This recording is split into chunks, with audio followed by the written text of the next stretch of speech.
Hi, my beautiful people. How are y'all doing tonight?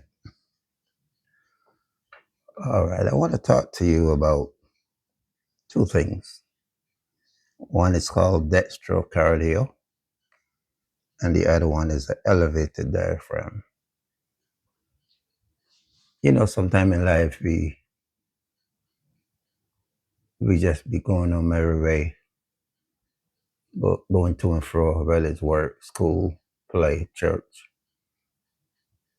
and things are happening within us, and we don't know until we go to a doctor, to a hospital, and we get x-rays and stuff like that. Sometimes you go just for a routine checkup and they will disclose things to you that you never know that you had. Well, so I want to talk to you first about dextrocardia. What is dextrocardia? I'm going to read it to you from my laptop. I don't want to give you false information, so I'm going to give it to you first and hear from the laptop. Okay, dextrocardia is a change in how your heart is positioned in your chest. It means your heart is on the right side of your chest and it points to the right side. This makes it a mirror image of a typical heart. Normally, your heart is on the left side of your chest and points to the left. Dextrocardia is a congenital heart defect, meaning you're born, listen carefully, it's not something that you catch or something that you hurt yourself, it's something that you're born with it. On its own, dextrocardia isn't serious. It doesn't cause symptoms or complications, and it doesn't need treatment. But many people with dextrocardia are also born with other conditions, and those conditions may cause problems that need medical attention. Dextrocardia is rare. It occurs in about 1 in every 12,000 pregnancies. Dextrocardia can occur on its own or along with, I'll read that again, dextrocardia can occur on its own or along with other changes to your autonomy you might have. Isolated dextrocardia. Your heart is flipped from left to right, but all your other organs are arranged normally. You don't have other heart defects, and your heart functions normally. You won't have any symptoms. That's isolated dextrocardia. Then you have dextrocardia with sinus inversus.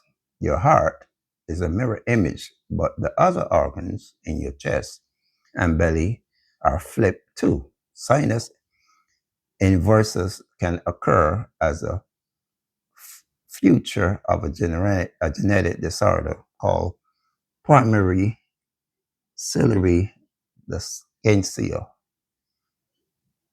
This disorder causes a range of symptoms from birth. Now, dextrocardia with other congenital heart defects. Many people with dextrocardia also have heart defects that impact their heart functions. These effects can cause symptoms and complications that need treatment. Dextrocardia with heteroaxy syndrome. This means your heart is a mirror image plus other organs are in unusual positions. Heteroaxy can cause serious problems with organ functions. Okay, well, I just gave you types of and conditions of dextrocardia. And what is dextrocardia? How many people do you know that is that way? Are you that way?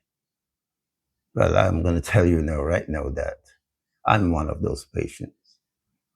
I was diagnosed 3 to 4 years ago. My heart is on the right side. I went for a routine checkup, and lo and behold, he was scanning my chest and he said, "Listen, watch, your heart is on the right side." I said, "What?" My mother never knew. My father never knew. My sisters never knew. I'm the last of 6 kids, 5 girls, 1 boy. Nobody knew until at the age I'm at right now that I found out that my heart is on the right side. So it sounds so rare and so odd, but it happens. I don't feel no different. I do get short of breath, but that's something else. But it's incredible, to know these things happens. But it's a rare condition. So I don't freak out about it. I just give God thanks for the condition that I'm in, and I'm living life, smiling, and go about my business. Okay?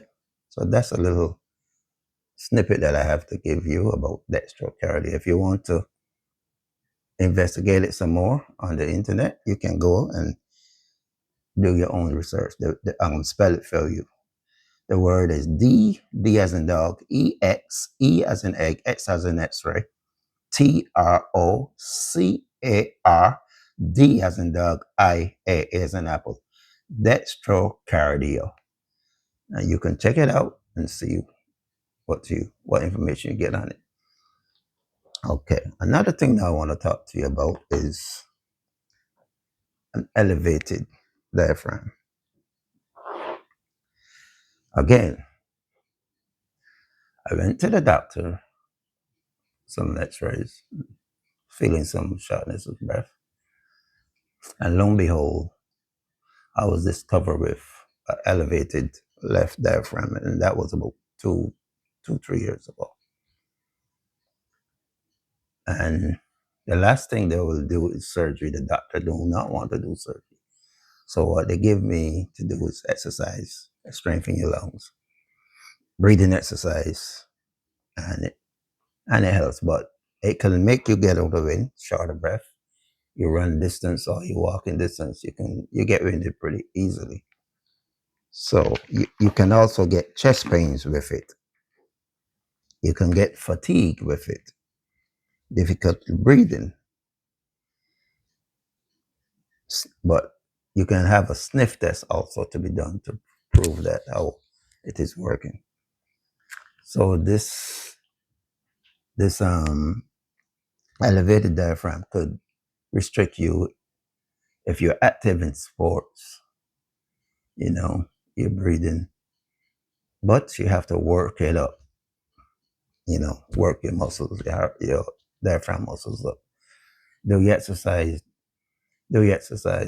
and that will strengthen the muscle. But the doctor don't recommend surgery on those things because it can make it worse. It can make it worse. And another thing, if it's on your left, because you have two diaphragms, one on your left, one on your right. If it's on your left, try not to sleep on your left. Sleep on your right side, because it can affect you breathing when you're sleeping. Okay? So those two little things that I had to talk about, I just want you to get a little information. I like to speak from knowing, not from hearsay. So I speak about what I know, what I'm going through personally, or what I've been through personally, So this is it for now. And I hope that this makes some kind of impact in you and make you think things, get checks, get x-rays. It doesn't hurt. Keep up what's going on around you, visibly, and in you, inside of you, through x-rays, CAT scans, tests. It's good to know how the body is functioning. I was born with, I can tell you right now, I was born with 12, not 10, 12 fingers. But you can see the little thing is here. This one was cut with in surgery. This one was tied with a horse here and it fell off. But They used to bleed and stuff like that, but got rid of them. So my daughter also, my baby, she born with 12 fingers also. So things happens to us, life. Some things happens in pregnancies. God forbid, some babies die during their pregnancies. Mothers die during their pregnancies. So whatever the situation is that you find yourself in, and what you have, you have to look at life like, you know what, I'm here, I'm still here. I might have 6 fingers, but I'm still here. I might have 10 toes, 12 toes, but I'm still here. Don't look at what's going on or happening to you. Look at who is controlling what is happening to you.